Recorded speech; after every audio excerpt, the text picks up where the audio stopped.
Sa Daddy's Pet, ikaw at ang pet mo ang bida. Saya, malambing at puno ng saya. From Daddy's Pet, ikaw at ang pet mo ang bida. Masaya, malambing at puno ng saya. From food to care, Welcome to got it Daddy's Pet all. Talk. Daddy's Pet, where love stands tall. Ang bida rito. Ito, nandito ngayon tayo sa third floor. Happy, Siyempre, nandito yung mga plants, mga pets, reptiles. Nandito po sila. cat, maliit Yun, o oh. malaki. Siyempre, What you need, yung mga quality. see. Care and love, that's what we share. Ayan, no? From treats to toys, lahat Ito, kung nakikilala nyo to, mamaya interviewin natin yan. Ikot muna tayo. ang ligaw sa Daddy's Pet. Love ang standard. Ang pet na care, Ito yung mga plants. love and fun. Ikaw at ang pet mo, number one. Wow! Sa Daddy's Pet, Hi!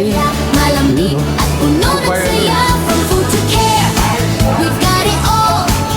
Daddy's Pet, where love Hello, nandito po tayo ngayon sa ano? Siyempre, itong idol natin. Yes! Pambulacan ngayon, nasa Pampanga na. At ang malupit, naka-aircon na. Boss, pwede mo ba akong ipakilala ang iyong sarili para makilala ka ng mga kapetok natin dyan? Ayan, ayan, Nogski, nandito na sa Expo. Backyard, yan ha. MSA, ano ha? Ano? Yan, o, tingnan mo. Ayan. Sir, ano yung mga nandito sa'yo ngayon, sir? Pwede mo bang ibida sa mga kapetok natin? Marami tayong dala. Meron tayong mga French Bulldog, no? Yun, no? Yeah, may lilac tan, meron tayong Mern na pambenta natin para sa babayan, basal. Tapos meron tayong mga Husky. Husky. Yan, meron tayong Pomeranian, mga 8 months, babae, oh. Natutulog sila kasi Okay malamig lang, eh. okay lang. Kahit ako na lang, ano. Malamig sila. Tapos meron tayong Longo Chihuahua, meron tayong Shih Tzu, meron tayong ngayon, Longo Chihuahua pa rin yan. Alam mo, sir, ano mga maganda rito? Nahiwalay itong mga pets natin kaysa doon sa baba. Kasi doon sa Philippine Pet Expo noong February, sama-sama talaga yung mga pets doon. Medyo taranta kasi dami sounds eh. Mas maganda sa ngayon kasi medyo... Hinakit kayo sa taas. Pagka talagang gusto nila, akitin ka. Yun, no? Diba? Kaya pag umakyat dito, sigurado bibili. Yan. Pero siyempre si Sir Nogski, ang pinakamalupit ko pagdating sa mga, alam niyo na, sa Bukawi, Yan. sa may Grotto. bandang Grotto. Yan. Yan, Sir Nogski, Sir Nogski, medyo gumaganda na yung katawan mo. Talagang Medyo kain ng kain. mauna kita. Nakasama ko si Daddy Dez. Medyo slim ka pa nyo ngayon. Slim pa, eh. Talagang ano. Malakas na tayong kumain ngayon. Sir, ano ba itong ano? Nandito mo. Ito mga chihuahua to na maliliit talaga to. Kapag may Ayan. alalagang cute. Yan, no? May small size yan. Talagang maliliit na nalalamig na kasi malakas ang aircon dito eh. Sir Nogs, Cat, maliit Ah, at malaki. pwede mo bang ma-invite yung mga petok natin na pumunta rito? Sir. Kahit malayo to ako, taga-Cubao ako, pero pinuntahan ko talaga to. Siyempre, nag-invite na tayo, nakaraan pa kayo, mag-i-invite pa rin tayo. Pasyal kayo dito hanggang linggo to. 26 ngayon, 26, 27, 28, dire-diretso tayo dito. Kaya punta na kayo dito sa Brad. Pakilan nyo, Kahit SMX. Gabi Expo talaga. Ayan. 26 pa lang pinuntahan natin para makita natin to. Punta na kayo dito. Habol kayo. Marami pa tayong parating. Hindi lang to yung dadali natin. May second batch pa to. Sir Nogs, pwede bang message sa mga kapetok natin, sa mga fans mo, sa mga followers mo rin? Ayan, shoutout sa inyo, sa mga followers ko, sa followers niya. Pero- Yan, shoutout sa inyo. Nandito tayo ngayon. Tapos, ito, pakita muna natin yung mga sige, ano pakita natin. natin. Yes, go. Para makita nila na marami tayong dala. May corgi tayo dito. Ano, Corgi, oh. Corgi. Anong kulay niya? Puro lalaki yan. Puro lalaki. Anong kulay tawag niya? Ito yung mga red na corgi natin. Orange, ganun. Kung tawagin nila orange. Pero meron na tayong mga mga bully na quality. Oh. Alam mo naman, ito yung mga gusto ko. Oh. Grabe naman yun. Ayan, oh.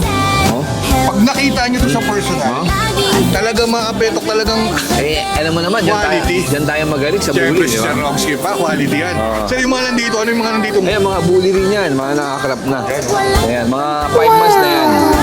Yan. Siyempre, nagdala rin tayo ng mga adult na 1 year. Para alam nila yung ano yung itsura pag tumatanda ang bully natin. Tapos meron tayo dito mga Merl, oh. Merl bully. Ayan, micro exotic. Yan, Merl, oh. Napakaganda niya, no? Hindi tama naman. Eh, siyempre si Sir Nogski pa, di ba? Oo, kasi ito meron tayong Merl na corgi. Kaya ito nakalisir na. Bilis ah. Oo, siyempre. Dito rin ginawa? Oo, dito. Pinuna dito yan. Lupit mo, Sir Nogski. Maaga pa lang, marami nang gusto magpa-reserve niyan. Kaya lang, nauna lang isa. May babalik pa dyan. Ilan ang babalik dyan? 3. Kaya lang, naunahan talaga ng isa. Nagunahan sila dyan. Sir Nogski, alam ko, mamaya busy ka na, kaya inunahan ko na kagad sila, interviewin ka. Siyempre, sir, ito si Daddy Wax ng Daddy's Pet Talk. Ikaw, Sir Nogski, at siyempre mga kasama mong mga idol natin dito. At mga pets na nandito, sa Daddy's Pet Talk, ikaw, kayo, at ang mga pet nyo, ang bida dito. Sir, thank you, sir. Kaya lahat. Welcome to Daddy's Pet Talk. Ikaw, siyempre mga manunupit na mga pet na nandito, ang bida. Sir, good morning, sir. Sir, good morning po. Sir, pwede mo bang ipakilala ang iyong sarili sa ating mga kapeto? Kahit ako, kilala na kita dahil lagi kita napapanood sa mga vlog ng mga kaibigan natin, sir. Ako nga pala si Diego ng DNB Kennel and Catering. Yun, no? So, andito tayo sa Expo. May mga dala tayong mga quality ng mga pusa. Sir, pwede mo bang ipakita natin kung ano mga quality na pusa mo? Ito, sir. Ito yung British Shorthair. British short hair. Ayan natin. Tulog siya. Ang lamig kasi dito. Sarap dito. Naantok sila. Alam mo, swerte nyo eh. Kahit ako Iniwan gusto na ko kayo na sa matulog bahay. eh. Kasi dati sa Philippine Pet Expo, magkasama. Kaya medyo nagugulo yung mga pets. Ito talaga, ang sarap po. Sige, okay lang. Ako na lang mag-ano. Sir, ito sir. Ano to, sir? Yan yung Maine Coon. Grabe yung main ko nito. 4 Ikaw months pa old lang nagbibili yan. nito, daddy mo. Kami po, kaming dalawa. Tingnan mo. Pero sir, ano naman dito, sir? Ito yung Ragdoll Munchkin. Yung maiksi yung mga pa. Pero Ragdoll pattern siya. Hindi na natin sila gugulo yung mga pet ko kasi sarap ng Tutulog sitting sila eh. pretty. Ako na mag-a-adjust.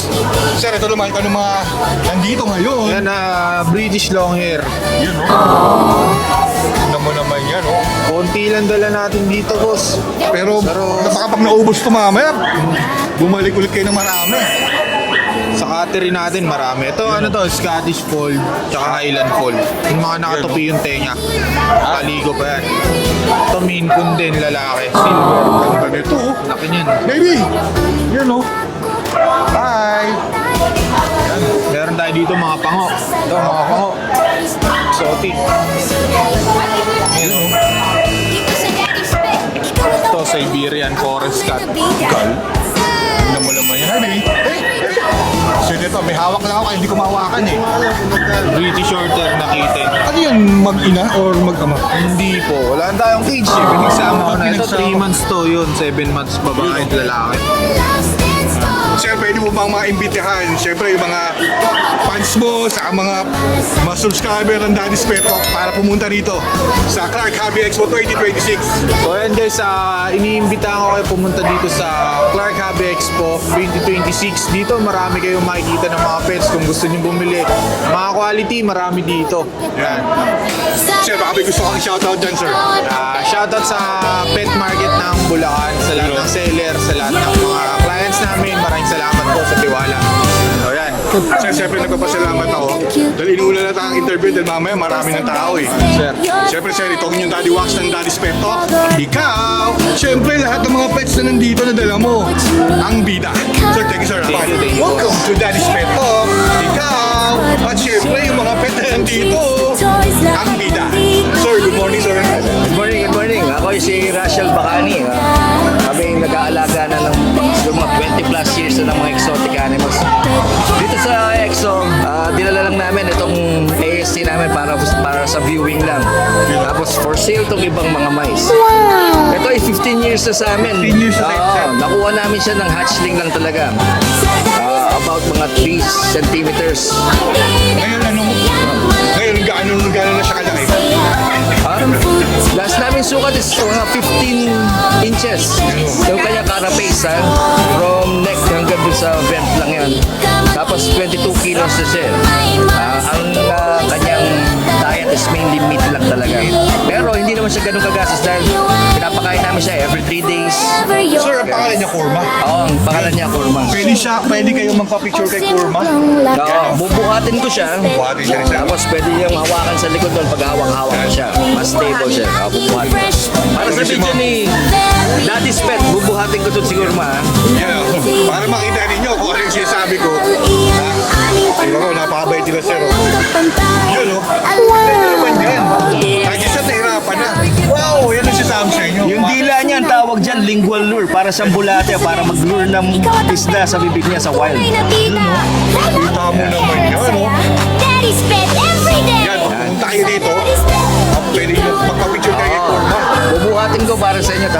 yung likod, pwede. Para sa mga advanced keeper, Pwede nilang pwede buhatin. nilang sila mismo ang bubuhat sa kanila. Okay. Thank you, sir. Sir, pwede ba kayong mag-message sa mga fans nyo dyan, mga kapetok natin, mga pet community na imbitahan nyo pumunta rito, sir. Lahat ng mga nag-exotic dito, lalo dito sa Pampanga. Magkakakilala naman tayo lahat. Bisita kayo ngayon dito sa Pet Expo ng SMX. 3 days to 3 days, ha? Kaya may 2 araw ba? Thank you, thank you. Sir, thank you, sir. Thank you, Sir, sir. Daddy Wax na lagi nagsasabi dito sa Daddy's Pet Talk. Masaya, malambing Kayo, ang saya. at ang mga pet na nandito, ang bida. Thank you, sir. Thank you. Welcome to Daddy's Pet Talk. Ikaw, at syempre, yung mga pet na nandito, ang bida. Sir, good morning, sir. Good morning. Sir, pwede nyo bang ipakilala ang inyong sarili at kung anong meron dito sa Slither Strike? Slither and Strike. So, Slither and Strike, ako si Doc RC Salvacion, owner ng Slither and Strike Reptile Farm. We focus on breeding boa constrictors. These are the boa constrictors and morph ng mga ball pythons. So, dun kami nagpo-focus madalas, especially sa iba-ibang klase ng boa constrictors na dito available dito sa Philippines. Dok, taga saan po ba kayo? Based sa Pampanga kami. Pampanga San talaga. Fernando, Pampanga. Talagang territorio mo to, sir. Pero we can ship naman nationwide. So may mga buyers kami from Bicol, Davao, ganyan. So meron mga iba-iba talaga. Pwede naman kami mag-ship nationwide. Yung nasa likod mo sa inyo rin yan. Hindi naman sa ka-team ko, sa Byron Exotics. Byron Exotic. Byron Exotics. Dito, sir, talagang Mostly ball pythons and boas kami. Yun yung pinafocus ko. Mahirap kasi pag masyadong diversify. Correct. So, at least focus ako dun sa mga gusto ko talang na morph. Kaya, ball pythons and boa constrictors. Dok, pwede mo bang i-invite yung mga kapetok natin, mga pet community na puntahan ka dito? Punta kayo dito sa starting June 26, 27, 28 sa SMX Clark, Pampanga. So, visit our booth, Slither and Strike para makita niyo yung mga iba-ibang klaseng boa constrictors na available. Siyempre, ako yung kapasalamat, Dok, dahil napauna ka mo kung interview to. Sige, At thank you rin, nakikita thank you rin. Kung ano mga pets mo na nandito. Maraming Siyempre, makikita Dok, din. maraming Thank you, salamat. thank you, sa thank you, Daddy's thank Pet you. Talk. Ikaw, Dok, at ang mga pet mo. Thank you, thank you, thank you. Welcome to Daddy's Pet Talk. Ikaw, at syempre, yung mga pet na nandito, ang bida. Good morning. Good morning. Paano ka pumunta rito? Bakit mo ninais pumunta rito sa Clark Hobby Expo 2026? Alam ko, taga Mabalacan, Pampanga ka eh. Because I like pets. And my favorite animal is birds. Bird? Wala kang makitang bird dito, pero at least makikita mo iba't ibang uri ng mga pets. Sinong kasama mo pumunta ka rito? My mom and dad and my sister po. Good. Where's your dad now? He's getting dog food. Oh, ha? Talagang sa bahay niyo may pets ka ba? Yes, a Anong lot. pets mo sa bahay? Dogs, turtles, and cats, and birds. Ako parang Manila Zoo na yung bahay niyo. Sa dami ng mga pets mo ron. Teka lang, para makilala ka ng mga petok natin, pwede mo bang ipakilala ang iyong sarili? Baka pagtangkad mo, for keeps to ha, mababalikan mo tong interview to. My name is Will Jacob D. Arcelia. Yun. Tandaan niyo itong batang to. Pag na-interview ko to mga 5 years from now to 10 years, mababalikan natin itong interview to ha. Baka meron ka gusto ko shoutout dyan. Shoutout. Shout out to my mom and dad. Mga classmates mo, mga relatives. Shout out to Kuya Rai. Yun. Siyempre, ito ang inyong Daddy Wax na laging nagsasabi dito sa Daddy's Pet Talk. Ikaw at ang mga pet na nandito, ang bida. Thank you! Thank you. Thank you! Bye. Welcome to Daddy's Pet Talk. Ikaw at syempre ang pet mo, ang bida rito. You know, nandito na naman tayo. Syempre kilala nyo na to at ipapakilala ko ulit. Sir, pwede mo ba ipakilala? Ikaw naman pakilala sa sarili mo. So ako po si Arch, kanang kamay dito sa Gliders Inc. Yun, oh. Pwede niyo po kami bisitahin ngayon dahil dahil nandito kami sa SMX Clark, Pampanga. Hanggang Sunday. You know, Happy Pet Expo sa Clark po from June 26, 27, 28. Yes, tama po kayo dyan. Hanggang Sunday 28. Anong makikita ng Gliders Inc. na mga pet lovers natin dito sa Gliders Inc. lalo kung hawak mo? Siyempre, ano pa ba? Ang sikat na sikat na mga sugar glider. Pero hindi lang basta sugar glider dahil meron silang iba't ibang kulay. At itong hawak ko ngayon is Crimino color. Sila yung parang ruby eye. Pero iba pa po sila sa albino. Yan. Ito mga kinakain ng mga gito. Yan, magandang tanong yan. Omnivore po sila, ibig sabihin kumakain sila ng fruits like apple, mango, banana, also vegetable like kalabasa, ng nilaga, and kumakain din po sila ng insect. Okay, superworm, especially dobia. Paborito nila yon dobia. And then, ang mga sugar glider din po is kumakain ng mga boiled chicken at egg. Sir Ash, ito ba anong mga katangian ng mga ito para mas lalong maibigan ng mga pet lovers natin yan? Sa totoo lang, ang mga sugar glider is nocturnal. Pag sinabi natin nocturnal, mas active sila sa gabi. At bakit nga ba kinakahiligan sila ng mga tao? Kasi po, marunong silang kumilala ng owner. Kumbaga, bakit tayo nagdadala ng pouch? Kasi po, yung amoy natin, mas magandang dikit sa kanila para pag naamoy nila tayo, maging familiar sila sa atin. Pag naging familiar sila sa atin, feeling nila tayo yung comfort zone nila, kaya pupunta sila sa owner nila or sa atin. Yan ah. Kaya masarap nag-interview to si Sir Ash kasi marami tayong matutunan dito itong ano yung mga dapat talagang gawin eh. Sir Ash, bakit may pouch? So, yun. Yung pouch na yan, yan yung nagsisilbing taguan nila or tulugan or training pouch like what I said para yung amoy natin mapalapit sa kanila. At alam nyo ba guys, ang mga sugar glider ay may pouch. Pouch din sila? Yes, meron silang pouch. Yan. Kung nakikita mo to, yung parang butas na yan, dyan nila nilalagay yung baby nila like kangaroo. Okay? 1 to 2 months, lumalabas yung baby dyan. And then, gliders na. Kumakain na at nakakapag-glide na. Yun. Ganun yung mga sugar glider. Kaya sanay na sanay sila sa mga pouch. Kaya talaga itong grupo ng Gliders Inc. ang gagaling nito talaga magkwento para at least malaman nyo kung ano mga katangian ng mga sugar glider. Yes. Sir Ash, pwede mo ba ma-invite yung mga petok natin na pumunta rito sa pwesto nyo sa 3rd floor sa may SMX Convention? So, iniimbitahan ko po ang lahat na nanonood dahil today is our first day, Friday. Hanggang linggo po tayo, nandito po tayo sa SMX Clark, Pampanga. 3rd floor.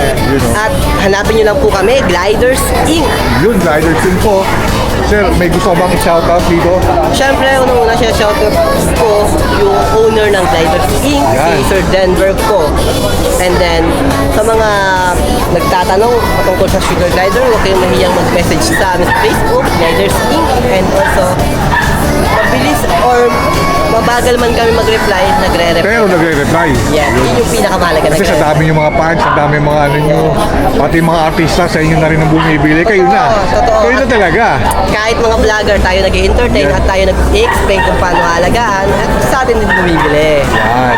Siyempre, Sir Ash, maraming salamat. Boa Keepers pa lang. Hanggang dito, sinundan ko kayo. Thank you. Maraming salamat ulit, Sir Ash. Ito po ang inyong Daddy Wax ng Daddy's Pet Talk. Ikaw, Sir Ash. Siyempre, ang sugar glider na yan. Sa Daddy's Pet Talk, kayo ang bida Thank rito. you. Thank you po. Well appreciated, sir. Thank you sir. and God bless. You know. Welcome to Daddy's Pet Talk. Ikaw. At syempre, yung mga pet mo nandito. Ang bida. Sir, pwede mo bang ipakilala ang iyong sarili sa ating mga pet community at mga pet lovers dyan? Hello po, Alison Baron po from Baron Exotics naman po tayo. Bali, from ngayon po, meron po tayong hawak na Burmese Python. Ang morph po niya is Ivory. Babae po siya, ang pangalan po niya is Luna. Dito naman po, meron po tayong mga albino iguana and another one is a blue iguana. Ito po ay mga juveniles na iguana. Ang normal color po nila is color green, pero sila po is much more new genetics po. Ito naman po is an adult red albino iguana. Female, male po pala siya. Yan. Then here naman po, meron po tayong mga hatchling ng iguana. Yun po yung mga hypo iguana. And ito po yung color green, ang normal color po ng Mexican green iguana. Ang scientific name po nila is iguana. Then dito naman po, meron po Sir, tayong... Magaling ka mga sa scientific eh. Nag-aaral ka bang mag-vet? Yes po, currently studying po ng veterinary medicine sa PSAU po, Pampanga State Agricultural University. Yun. Kaya marami tayong matututunan dito. Kahit nag-aaral ka, marami itong alam. Ito naman po is a leopard gecko. Scientific name is Eublepharis macellarius. Color white po siya, so yung morph po niya is Diablo Blanco po. Then here we have a black knight leopard gecko. Color black po siya. Wow! We've got what you need. Come and see.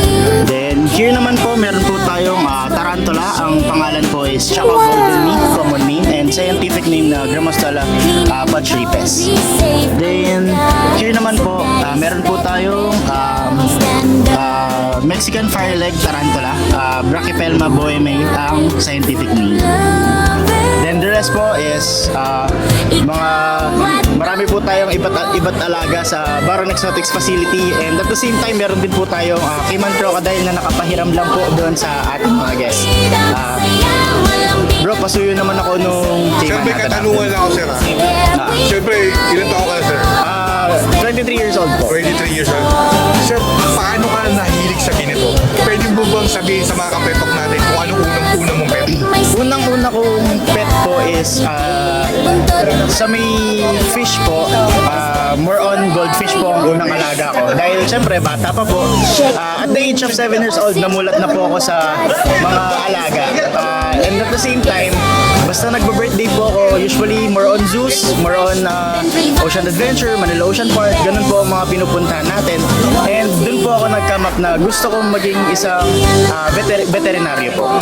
Then at the same time, nag-start po ako mag-keep talaga ng mga reptiles since 2016 po. Kaya alam na natin kung ano talagang tutunguhan mo eh. Na maging isang magaling na vet. Siyempre, ito si Daddy Wax.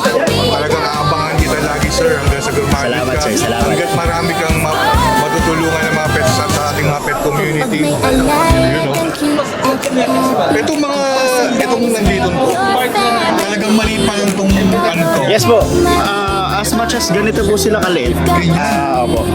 Hatchling sila is alaga na po natin sila. Malaki ng ganyan. Actually po, magka-different breed po sila. Pero this one can grow up to at least 23 feet. 23 feet. Yan. So behavior niya, Sa behavior kasi naman iba dyan, po, pag nagpapapicture, parang natatakot. Yes, Hindi ko alam kung natatakot ko kung nakikiliti eh. for the behavior naman po, not all snakes are harmful.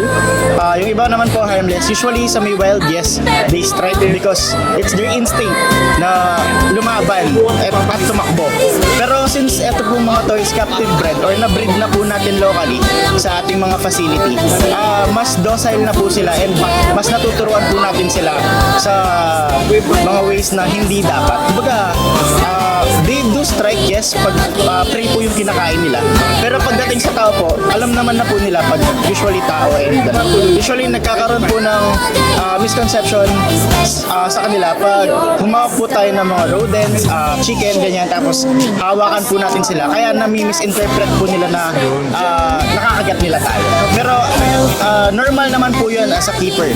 So wala po tayo dapat ikabahala. Alam mo, Dok, ito yung talagang masarap pag mag-interview ka ng mag-vet or doktor na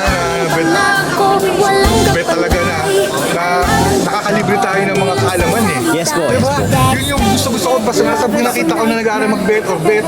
Ang dami ko gustong itanong para at least ma-share natin yung mga tips ba? Kung paano yung mga tulad ng mga ito. So, parang suno ba yung bayan niyo? Meron po tayong facility doon na parang gano'n na nga po. Minsan, mga kaibigan, mga tropa, bumibisita. Minsan, mga clients naman po, bibisita doon na magugulat. Uy, ang laki pala ng facility mo. Saan yung location yun? Located po tayo sa San Fernando Subdivision. Dito lang naman po tayo sa Pampanga. Kapampangas talaga. So, yes po. Dok, pag ano pag may time, may natin i-picture kayo. Yes, o Dok. solo picture nyo. Iyan natin sa YouTube. Kasi alam niyo naman si Daddy Wax, lagi sinasabi sa mga interview ko ng 40 to. Yes po. Whatever happens, balik-balikan natin. Nakatatak na kayo sa Daddy's Pet. Yes. Dok, pero kapag isa doon talaga ang Ayun pinagkakaguluhan. po. Ayun po Ano siya. naman yung tawag doon, Dok? Yun po is isang spectacled caiman crocodile. Unlike po sa may mga crocodile natin na common dito, like yung saltwater, hindi po sila totally lumalaki katulad ng mga yun. Bali, siya po is 4 years old as of now. Female po siya and so far okay naman po siya. Wala pa naman siyang bite history ng tao. Yun. And ito po is for safety purposes lang kaya nakatape siya. Yan, Kasi, siyempre, safety first talaga. Safety first po, Kahit syempre. hindi naman siya ganun, pero may titawag na pag nagulat, pag Opo. nagulat. Di rin po natin masabi Pero lalo na tumitingin pag sa na-stress. camera talaga, Dok. Yan po. Ang pinaka-max growth lang po nila is at least 7 to 8 inches lang. 7, 8 feet pala, I mean. 7 to 8 feet, I mean, rather. mga sila kila ni Wembaya. Oo, mga ganun lang. Hindi siya Only ganun yung kalaki. Bayani. Unlike the other crocodiles na lumalaki talaga ng sobra. Yan. So parang nabibilin pa ako. Sana sa susunod, keep in touch. Gusto ko kayo puntahan para mapakita ninyo sa mga pet community at sa mga pet lovers dyan kung anong meron talaga kayo at kung sino po talaga si Sir Baron sa mga ganitong pag-aalaga. Alam mo, Sir, mapagmahal kayo.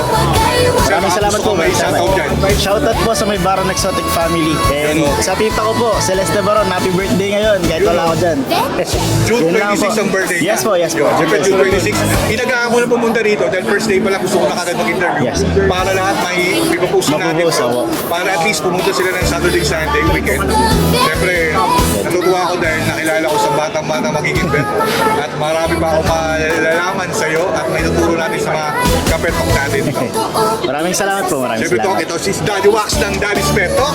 Ikaw!